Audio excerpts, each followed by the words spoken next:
Vice Presidente ng Pilipinas ang source ng fake news. O, di ba? Tapos maririnig, maibabalita sa labas ng Pilipinas po. So ngayon, eto pa, pakinggan nyo ho si Inday Sara Duterte. May bibitawang salita po. Tingin ko, medyo may pagka-fake news din po itong binitawang salita ni Inday Sara Duterte. Oh. Nandyan o wala yung impeachment? Kahit nandyan o wala ang impeachment, no? Pakinggan no.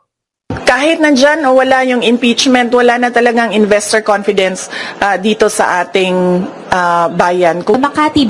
Po, wala nang investors na pumapasok. Ayaw na nila. Unang-una ho, mga bossing, yung mga nangangapital ho, no? Ayaw niyan ng corrupt na bansa. Ayaw po niyan, lalo na pag galing po sa labas ng bansa, ayaw po nila ng ganun.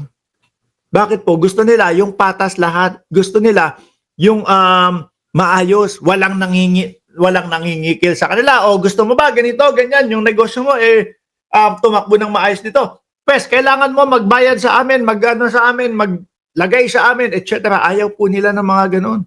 Kung may buwis po, may buwis, sige, babayaran namin yung buwis na yan. Basta straightforward. Pangalawa, malas po sa negosyo.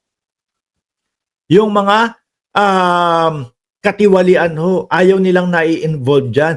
So ako naniniwala ho, mga bossing, yung mga investors na yan, gustong marinig po, no?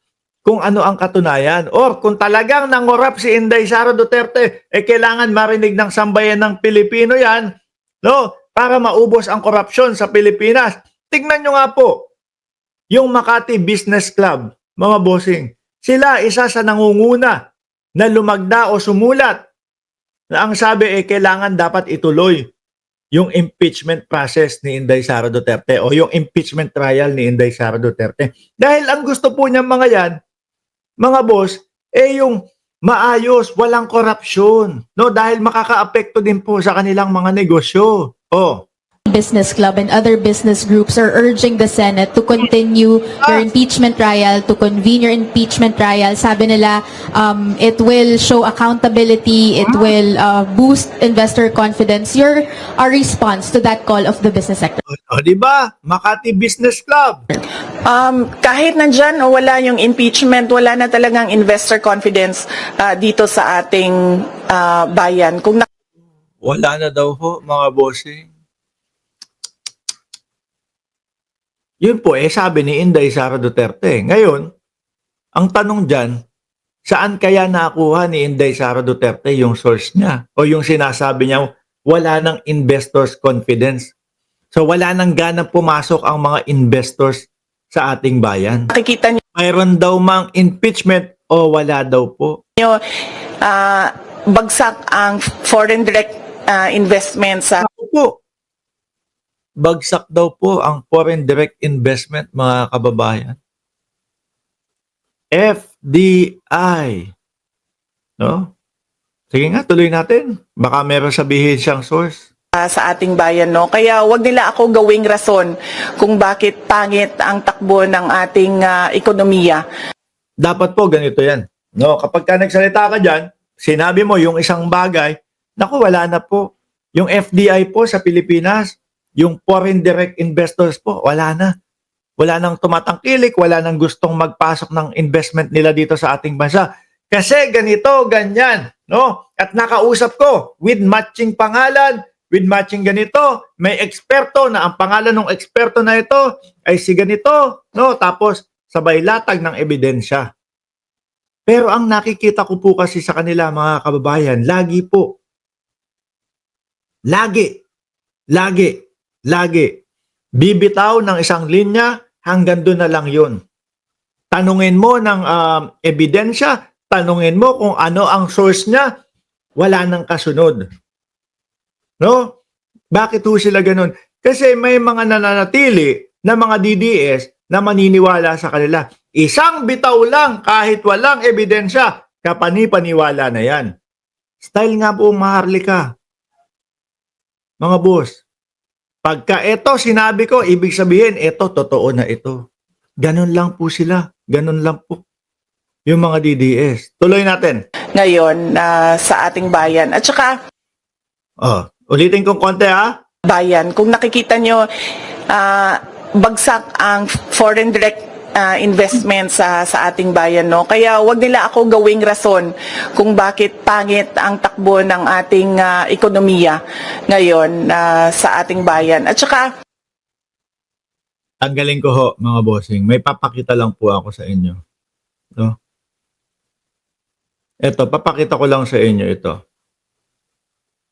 Sabi dito, balita po, hindi ko tinatanggal yung dito, yung mga nasa itaas, para alam nyo kung saan yung source. No? Para kung sabihin nyo, so kaya yung source ni Mark Ramos na tumataas o maganda yung pagpasok ng investment sa Pilipinas. At least alam nyo kung saan nahagilapin po. No, ayan, nandyan, nakasulat, GMA News Online, published May 18, 2024. No. Tingnan nyo po. PH investment efforts generated 2.3 trillion so far. Marcos administration. Ganyan dapat sila. No? Pag ito sinabi ko, wala nang pumapasok na mga investor sa Pilipinas, kasunod po, kaakibat po, yung ebidensya. Hindi po yung basta na lang sinabi, basta na lang po ganito, ganyan. Meron dapat source na papakita po, mga bossing. O ayan, kayo na lang po ang magbasa. No? Hagilapin nyo na lang po. Yan, ayan, nakasulat, nilagay ko. Published May 18, 2024, GMA News Online. I-type nyo lang po, ayan, no? PH investment effort generated 2.3 trillion so far under Marcos administration. Hindi yung kung ano-ano lang po yung sinasabi. No, isang bagsak o pag hinanapan ng ebidensya, wala na.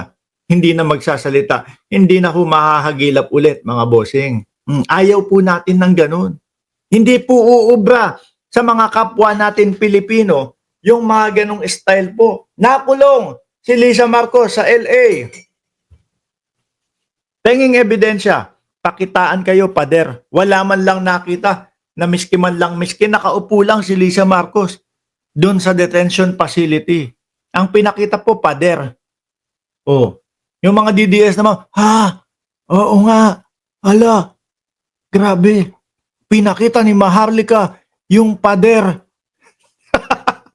Para ganun na. Yari kayo. Tapos, bigla nang magpupuntahan sa Facebook yan.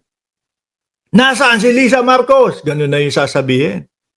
Ba't may nahanap? Tanongin ng kaibigan, ba't may nahanap? Kasi sabi, nakulong daw sa LA . Nasaan? Pakita mo nga ebidensya, pare. Eto, ano yan? Pader. Diyan daw sa likod ng pader na yan, nakakulong si Lisa Marcos. Anak ng tinapa. May utang sa amin ang mga Luistro. 9 milyon o 8 milyon ang utang nila sa amin. Sinagot ni Luistro. Bigyan nyo naman po kami ng patunay. Resibo man lang. Hindi na sumagot. Yan ang style ho nila, mga bossing. Yan po ang style nila, mga kababayan.